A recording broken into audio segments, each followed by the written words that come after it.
Friends, in this video we are covering up section 18 related to input tax credit, and this section has to be read with three rules: rule number 40, 41 and 44. So title is section 18, and this talks about input tax credit under special circumstances.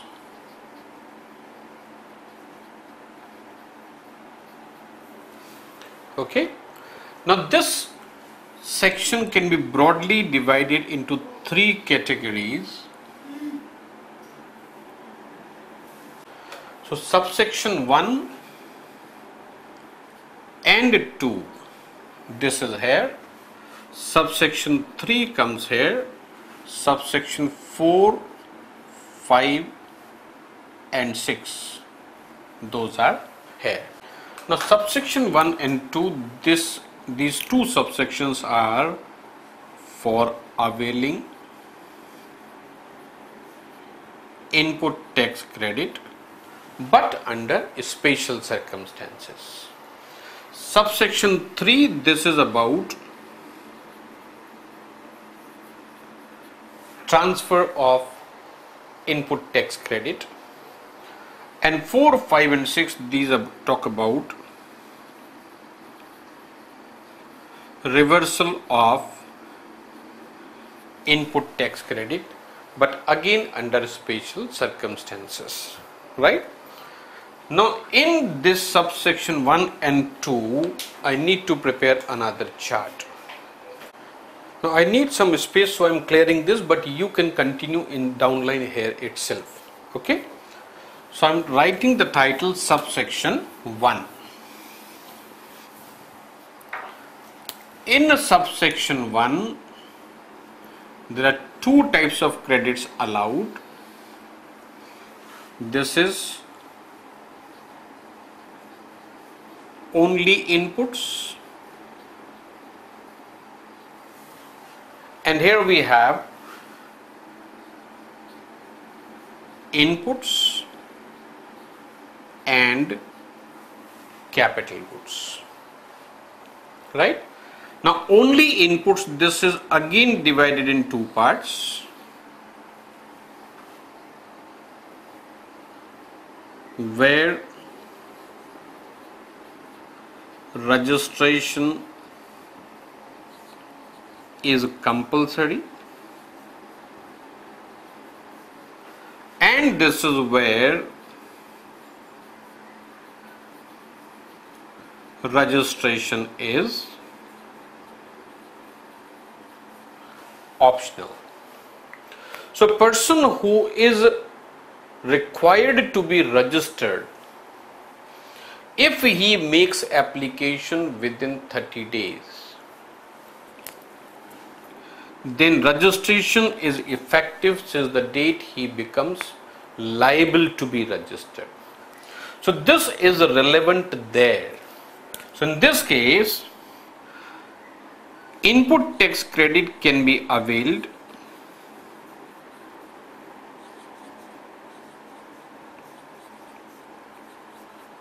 on inputs kept as input or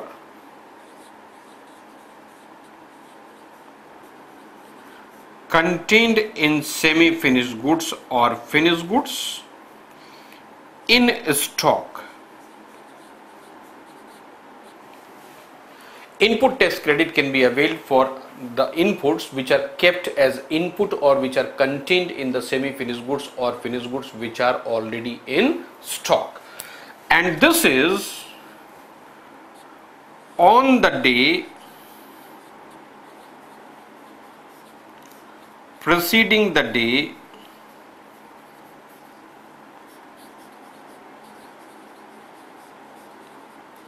he is liable to be registered. Right. So suppose somebody becomes liable today, so the credit will be available for the inputs in stock yesterday. but that is closing time, not yesterday opening. Yesterday closing time, whatever inputs are there in the stock, the credit will be available for all those, but only inputs. This you have to understand very carefully. So I have made the chart that way. So here it is only input. There we have inputs and capital goods.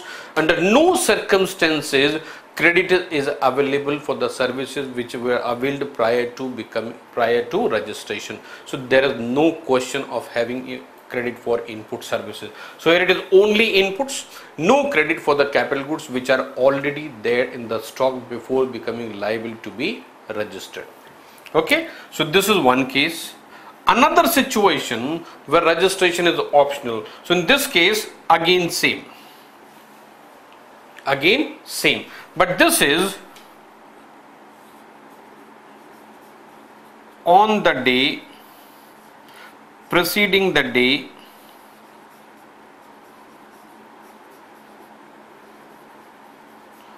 on which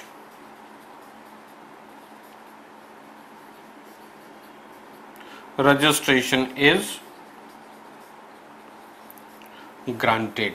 So this makes the difference from as on which date the credit will be available. So in both the cases credit is available only in relation to inputs, but in this case preceding the day, on the day person becomes liable to be registered,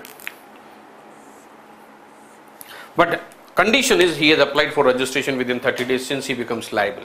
In this case, on the day preceding the day on which the registration is granted, because the registration is optional, it is voluntary registration taken, it is not compulsory, but person has opted for that. So in that situation he is eligible to avail the credit for the inputs which are already in stock as inputs or which are contained in the semi-finished goods as well as finished goods, as on the day preceding the day on which registration is granted. So again closing stock of the previous day, right? Now this is another situation where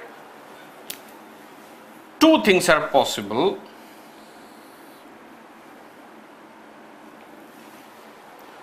In this case, composition scheme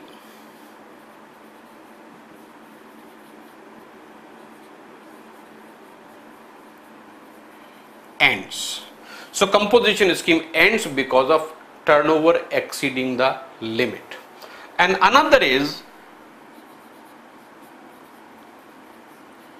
exempt supplies becoming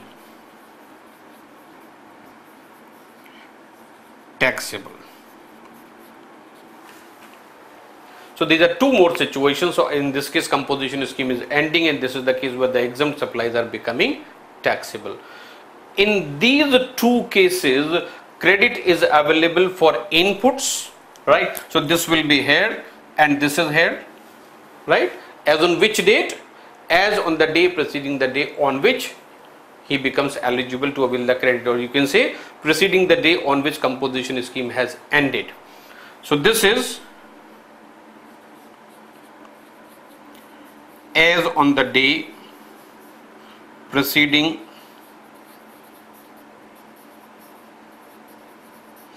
end of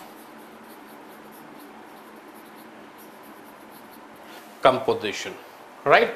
And in this case preceding the day on which the exemption ends, as on the day preceding the day of change. So exempt supplies becoming taxable today, so there we will take the stock as on yesterday, right? In addition to these inputs, credit is available for capital goods also. So as far as capital goods are concerned, those are here also and those are here also, right? So as far as capital goods are concerned, credit will be reduced. Credit will be reduced at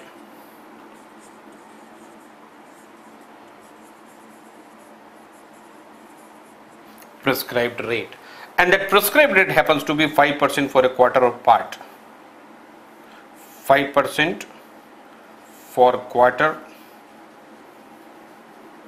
or part of the quarter. So that much credit will be reduced. So friend, this is subsection 1. In just to revise everything else, two types of credits are allowed. One is inputs, another is input and capital goods. Inputs in the situation where registration is compulsory and where registration is optional. So where registration becomes compulsory due to turnover exceeding the threshold limit, or otherwise it is compulsory. So if the person makes an application within 30 days from the date of becoming liable, then he is eligible to avail credit as on the day preceding the day when he becomes liable. But where registration is optional, in that case credit is available for the inputs which are in stock on the day preceding the day he is granted registration. Inputs and capital goods, these are in two situations: the composition scheme ends, and number 2, the exempt supply is becoming taxable. So as far as inputs are concerned, the criteria remains same for all the inputs which are in stock as input or contained in the semi-finished goods or finished goods which are in stock, as on which day the date is mentioned here. But in addition to the inputs, the credit is available in relation to capital goods also, but the amount of credit available on the capital goods will be reduced at the rate of 5% for every quarter part thereof. Now once we close this, then we have subsection 2. Subsection 2 says that all these credits are available only within a period of 1 year from the date of invoice or any other document on the basis of which credit is to be taken. So that is a limit. So subsection 1 and 2 have to be read together, right? So I'll write that after removing all this, so you need to add it here in the end.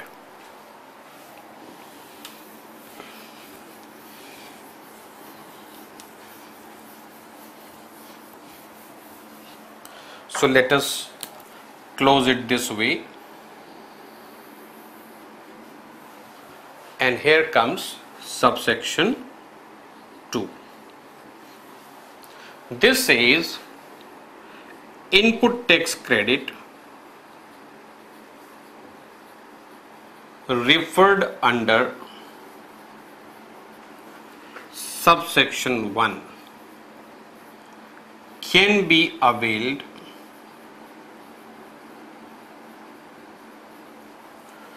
within 1 year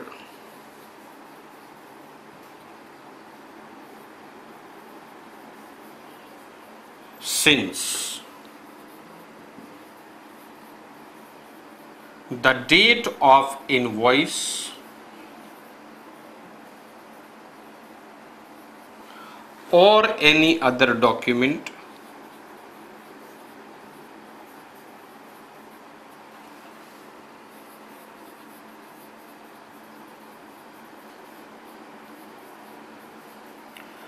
on the basis of which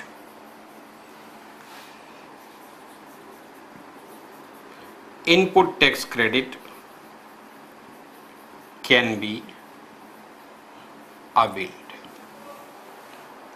So if more than 1 year is passed, the credit will not be available. It means only another option left: capitalize and claim depreciation, right? So this is a condition given for availing credit, right? So as far as the input is concerned, then no credit will be there. To that extent there is a loss. But in case of capital goods, there is another option available, then that cost can be capitalized and credit can be taken. So this is subsection 1 and subsection 2. Now coming to subsection 3, which is independent, it has nothing to do with the previous chart. And subsection 3 this becomes applicable where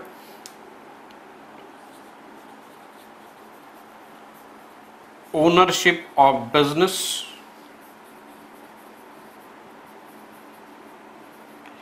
is transferred, or it is a case of merger or demerger, or it is a case of amalgamation.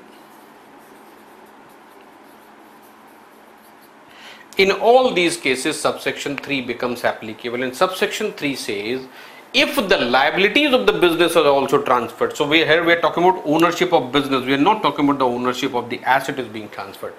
So where the ownership, or rather the liabilities of the business, are also being transferred in all these situations. Whatever unutilized credit is there, that will also be transferred by the transfer or by the supplier to the recipient. So in all these situations, if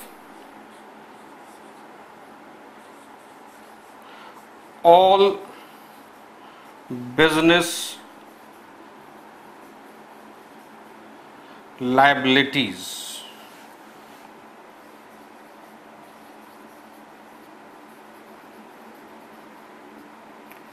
are also transferred, entire unutilized credit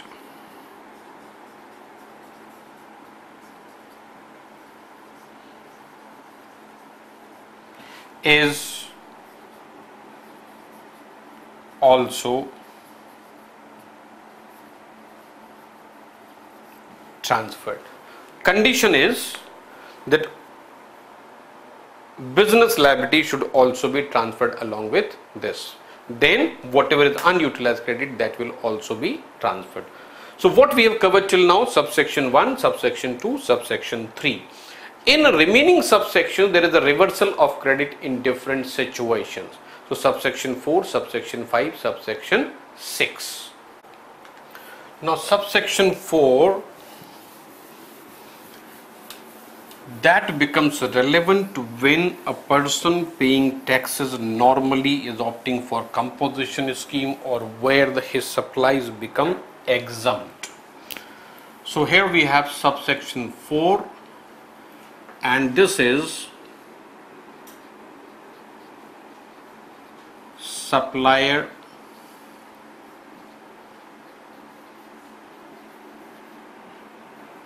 paying taxes normally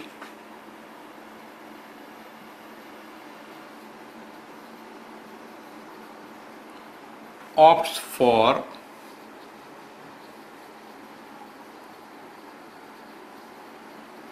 composition scheme, or supplies become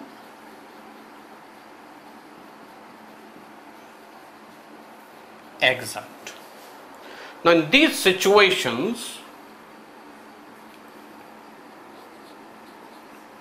supplier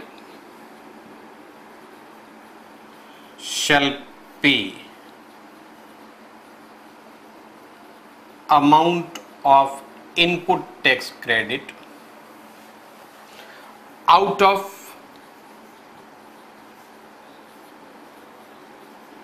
cash or credit ledger.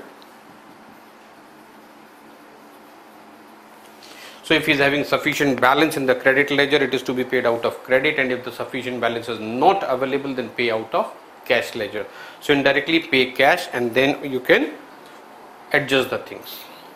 So now this payment is in relation to inputs and capital goods. Any credit in respect of input services which remains unutilized is bound to lapse. So input, this is in stock or contained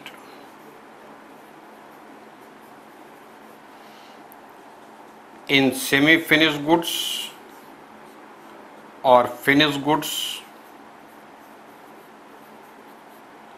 in stock. So whatever the inputs are there in the stock, for that there is a reversal of credit.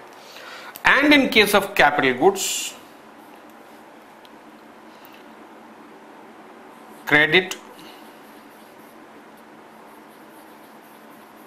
reduced by prescribed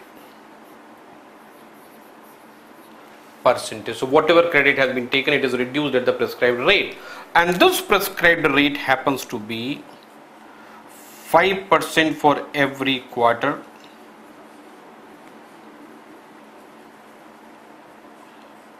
or part. This much shall be reduced, and balance has to be paid back. So this payable amount is out of either credit ledger or cash ledger. If you have sufficient balance in credit ledger, pay out of that, otherwise pay the differential out of cash ledger. And by chance if you happen to have any excess, so any excess credit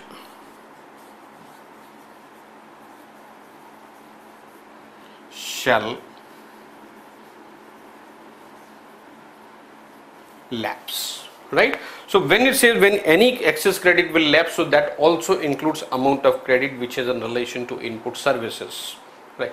That will lapse. You have to make the reversal for credit for the inputs as well as capital goods. So this is subsection 4. And subsection 5 simply says that the amount to be reversed under subsection 4, that is to be calculated in the prescribed manner. So that is subsection 5. Now coming to subsection 6. Subsection 6, this is relevant for removal of inputs and capital goods. In this case, as far as inputs are concerned, simply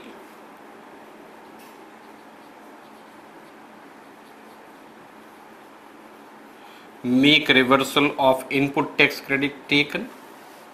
But as far as capital goods are concerned, this says the credit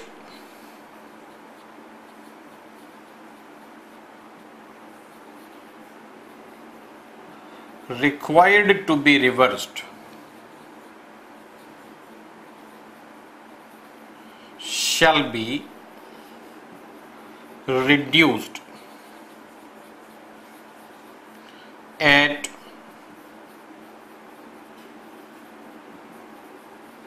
prescribed rate. That is number 1. And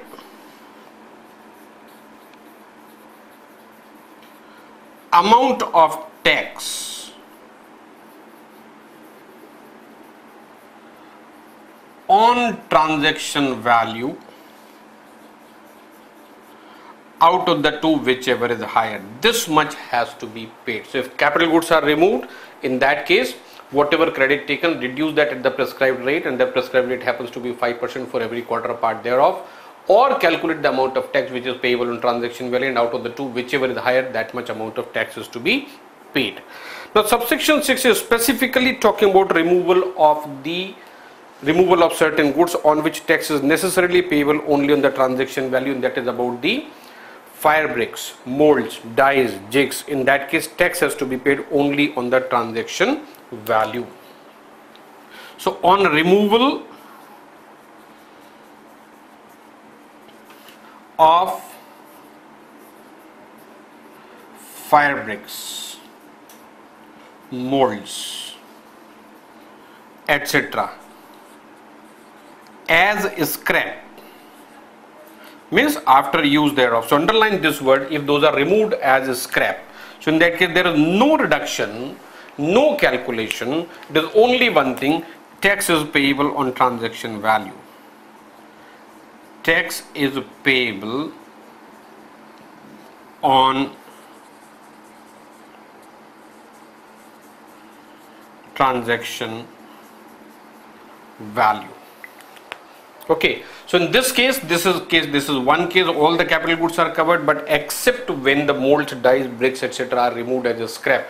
And if those are removed as a scrap, then tax is payable necessarily only on the basis of transaction value. So this is entire section 18. Now we will take up rules one by one, but the rules will be in the next video.